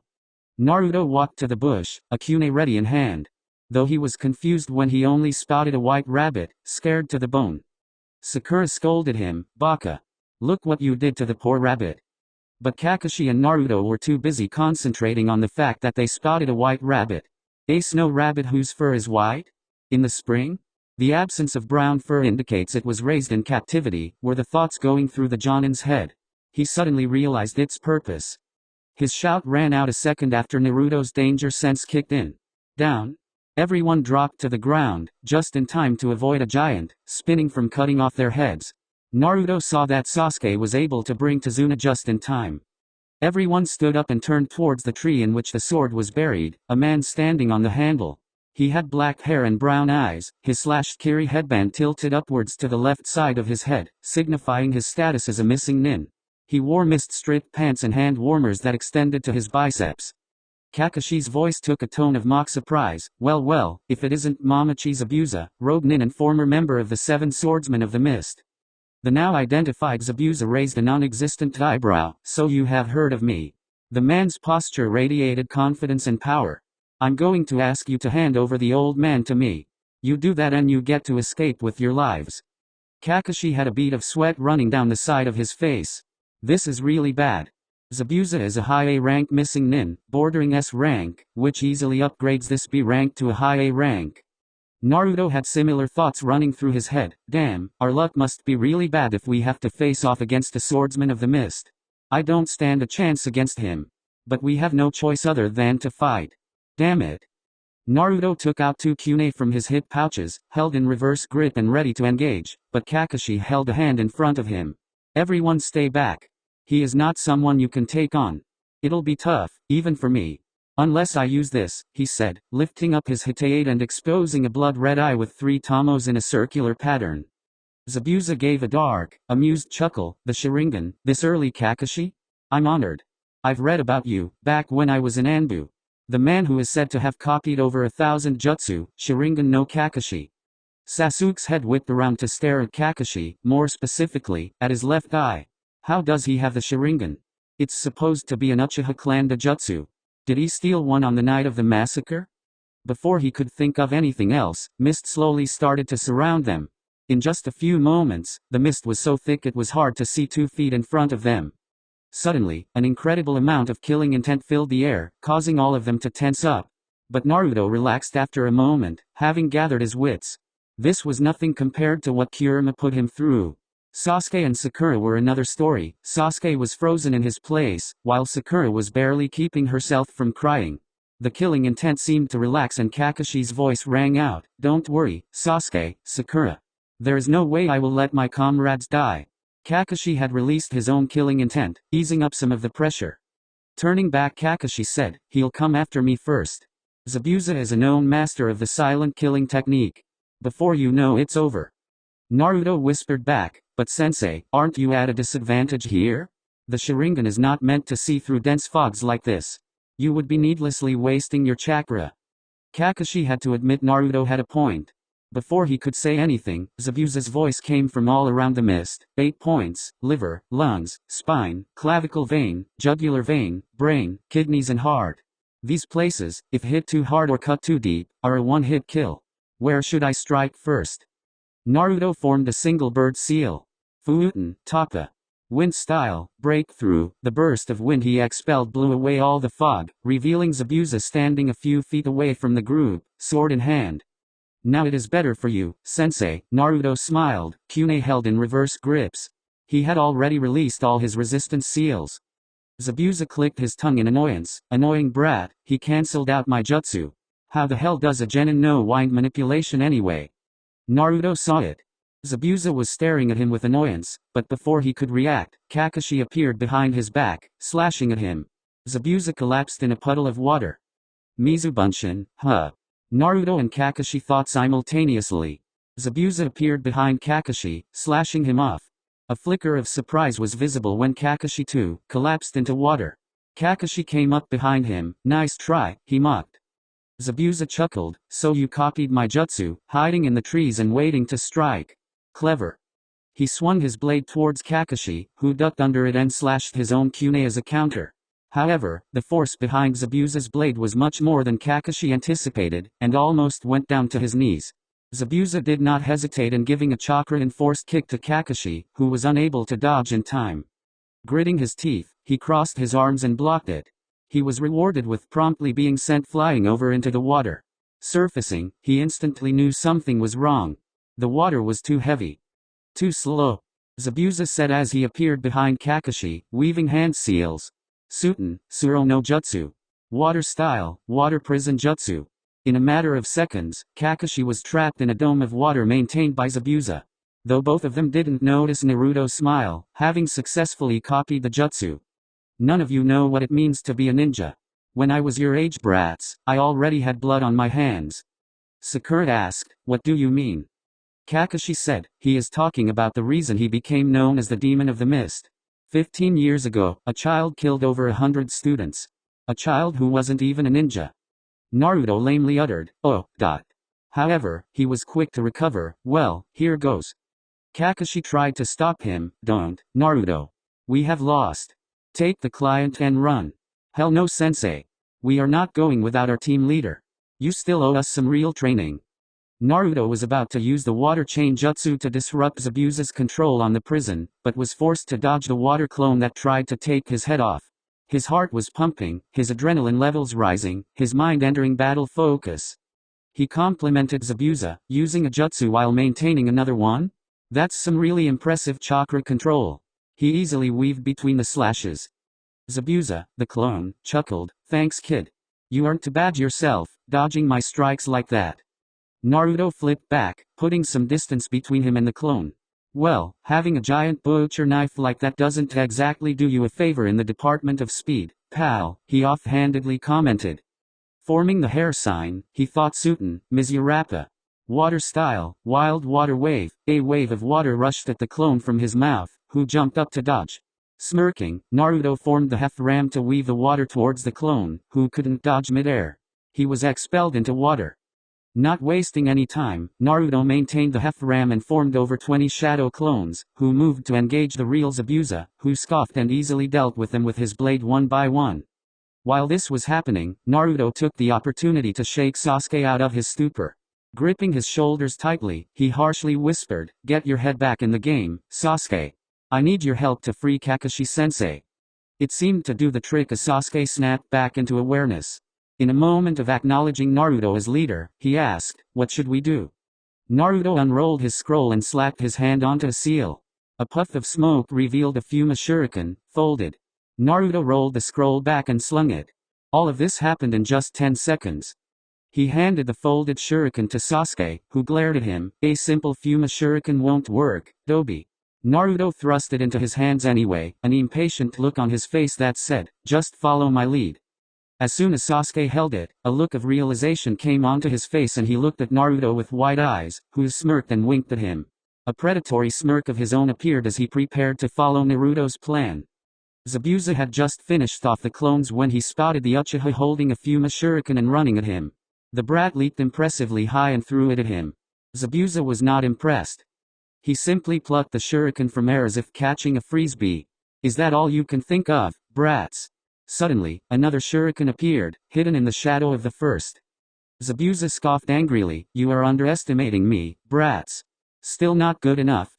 He simply jumped over the shuriken, his other hand still maintaining the water prison. "Got him," Sasuke murmured with a smirk as Naruto beside him disappeared into smoke. Zabuza's eyes widened as he heard a poof behind him, seeing the second shuriken turning into Naruto, who had a kunai in hand. Naruto figured with a tiny smirk that just throwing a kunai won't do the job, so he would let loose the flying thunder god just this once. The kunai he was holding had his jutsu shiki on the handle. Just to maintain the appearance of a kaerami, he had another kunai ready. He threw the kunai with his formula towards Zabuza, who cursed mentally. "I can't dodge that unless." He released his hold from the water prison, jumping to the side. Just as the kunai cut Zabuza, Naruto threw the normal kunai a little bit upwards beside him and vanished in a blue flash, holding the handle of the marked kunai in his left hand. Spinning midair once, he landed a clean, open palm thrust into Zabuza's chest, who was too stunned at the fact that Naruto appeared in front of him in an instant. The purpose of the thrust was not to injure, but rather to mark Zabuza, so he would know where he is. Still, Zabuza skied back a few feet from Naruto, who landed on the water. Zabuza glanced to where Naruto had thrown the kunai from. He saw the kunai buried in a rock over there. Was that kaerami? No, if it was, the brat wouldn't snatch the kunai midair, but would appear with the kunai. Just what was that? His thoughts were spinning furiously as he gazed at Naruto, who was now holding two kunai in reverse grip, dark blue wind chakras sharpening them into mini swords. He can use Fuuten and Suten ninjutsu, has enough chakra to use the Shadow Clone Jutsu without worry, his chakra control is good enough for him to water walk, and he can use Wind Chakra to sharpen his kunai? Is he a genin for real? He dashed towards Naruto, who prepared to flash step away and if necessary, defend himself. "That's enough from you, brat." Just as he was about to stab Naruto, he was blocked by none other than Kakashi. He had halted the sword using a reverse grip kunai, rage swimming in his eyes. You've got some nerve. The whisper was deadly enough that even Naruto shivered a bit. He was not only angry at himself for making a rookie mistake and getting himself caught, but the man had the gall to attack his genin. Your trick won't work twice, Zabuza, he promised the man, slowly. Without turning his gaze away, he spoke to Naruto. Brilliant plan, Naruto. Distracting Zabuza by getting Sasuke to help you. Excellent job. Zabuza, I lost concentration for a moment and cancelled the technique. Don't give yourself too much credit. You were forced to cancel it, Kakashi's sharp voice cut it. Naruto nodded, and seeing his work was done, he put the kunai away and stepped back to Sasuke, who jumped a bit at his suddenness. He observed Kakashi, who had jumped away from Zabuza and was using the power of the Sharingan to its full effect. Immediately, he put his index and middle finger into the water, eyes on Kakashi's hands and senses on his chakra. He carefully sensed how chakra was being molded inside Kakashi. After a chain of 44 hand seals, 2 identical water dragons appeared, taking each other out. Zabuza moved in to engage Kakashi with his blade, while Kakashi parried back. They continued this for 2 minutes, after which Zabuza jumped back, starting a new series of hand signs. Kakashi wasted no time in copying them, and Naruto wasted no time in using his own style to copy Kakashi. Sasuke was in a daze, seeing the power of the Sharingan so close. Did he really copy all the hand seals? My moves. He is, Zabuza thought, before they were interrupted. Reading them. Kakashi said, finishing Zabuza's thought. Did he read my mind? He is. Really pissing me off with that damn eye of his.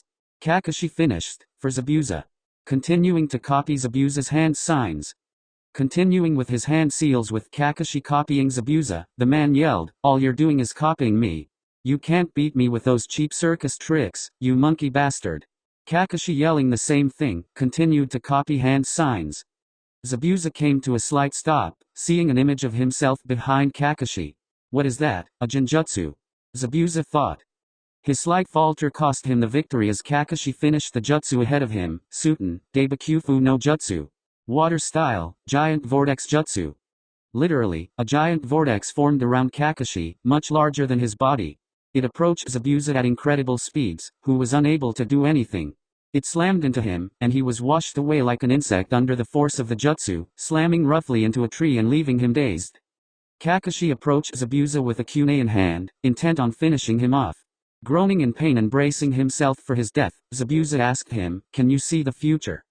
Kakashi answered, yes, and your future is death. Naruto sweat dropped. What a corny guy. Just as Kakashi was about to finish the job, 2 senbon came out of nowhere, hitting Zabuza in the neck. The man fell to the ground with a thud. All of them looked around to spot where the senbon came from, but Naruto pointed towards a tree, from which came a soft chuckle.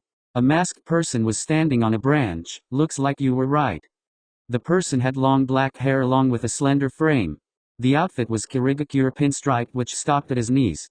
There was a brown sash around the waist with a tail, wrapped around twice. But the most identifying thing about the person was the mask they wore. It was white with thin, curved eye holes and a red wavy design in place of the mouth, as well as the Kirigakure symbol etched in the top. The person was a hunter nin. Naruto couldn't quite place the voice as female or male. It was unsettling. He would assume it as a male, though. I thank you for your help, he said as he jumped down. Kakashi knelt and checked Zabuza's pulse to see if the man was truly dead or not. Finding nothing, he concluded that Zabuza was dead. I have been hunting him for quite a while, he said. Picking up the body, he prepared to shunshin away when Naruto's voice rang out. Wait. The hunter nin turned to face Naruto's narrowed eyes. As a hunter nin, isn't it your job to dispose the bodies on the spot? The hunter nin saw the suspicion in the blonde's eyes and explained, this body holds many secrets. The village would like to know them before doing that. With that, he was gone. Kakashi pulled his headband down. Well, that is over with, and promptly fell face first into the ground. Sakura rushed to him. Kakashi-sensei. She turned him over to see that his eye was closed.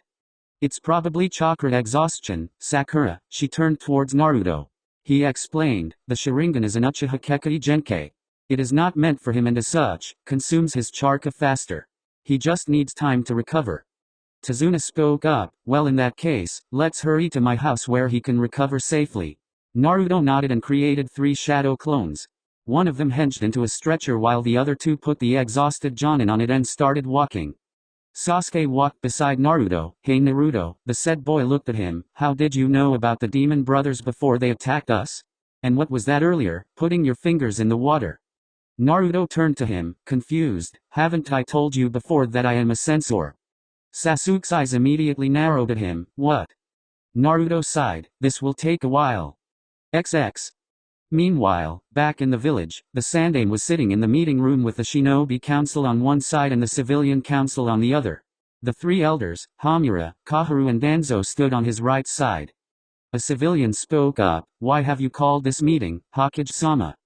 Hiruzen did not reply to this, eyes closed and expression of deep thought. At last he spoke. "Do you all, especially the Civilian Council," he glared at the mentioned council, "know why the Civilian Council was established by my sensei, Nidaime-sama?" There was no answer from both the sides, but the elders and Shikaku seemed to grasp the true purpose of the meeting from the question. Kaharu moved forward. "Hokage-sama, you can't." She was silenced with a wave of killing intent. It made one thing very clear in everyone's heads: he is in a bad mood today. To assist the Shinobi Council in times of war. Last I checked, Konoha hasn't been at war for the last 15 years. Therefore, your entire existence is debunked. Outraged cries came from the civilian section, but killer intent from the Shinobi side for interrupting the Hokage silenced them. The Hokage glared at them. "If anyone interrupts me one more time, I will have that person executed." Understood. He enforced that threat with killing intent. After seeing their urgent nods, he continued. "The only reason, and I have checked the records thoroughly," he said, motioning to the big pile of paperwork beside him, "that the only reason they exist is because of political mongering and bribing some members of the Shinobi Council." His eye swept the entire room, intensifying the tension. "My hands were tied after the Kyuubi's attack and the Uchiha massacre. The Civilian Council took advantage of this and began to take charge of more important tasks by bribing the Shinobi side," he said while glaring at the two elders, who didn't even look into his eyes. Until they finally managed to get their hands on the Shinobi Academy, the most important stage of the shinobi's career. Changing the syllabus and actually lowering the standard of shinobi, the council gradually became more corrupt. "Tell me if I'm wrong," he finished, practically glaring at everyone and daring them to disagree. Danzo grit his teeth. The Civilian Council was easily manipulated and as such, was a form of power that he could control, not the Hokage. But it seemed Sarutobi had finally had enough of their bullshit and was going to dissolve the council. The worst about all of this, he could not lift a finger to do anything without resorting to Shisuzai, and he would rather die than attempt something that foolish. No one spoke in the council room, which was enough of an answer that the Hokage had hit the bullseye. "I will hold a vote now. To dissolve the Civilian Council," he declared. A fat man stood up, face red and red, to shout at the Hokage.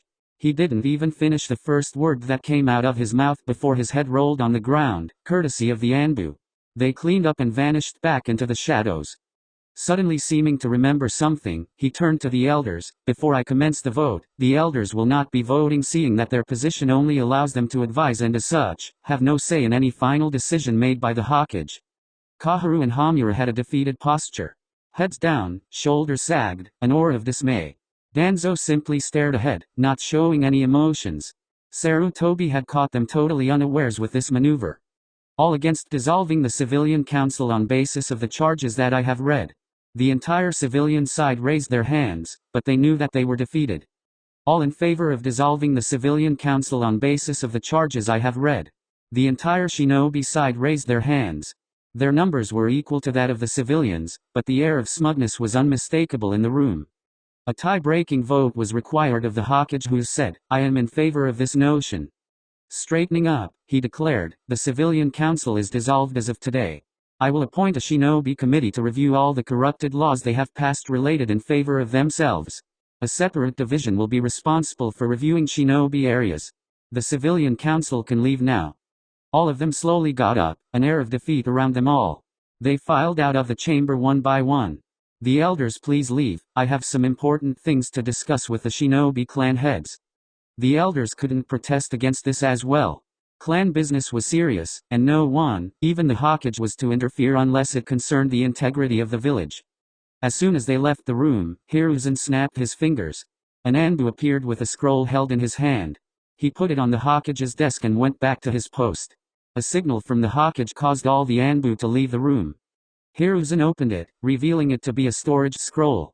He slapped his hand on the scroll and in a puff of smoke, a bottle of sake and the same number of cups as the Shinobi Council appeared. Hiruzen smirked. Who wants drinks?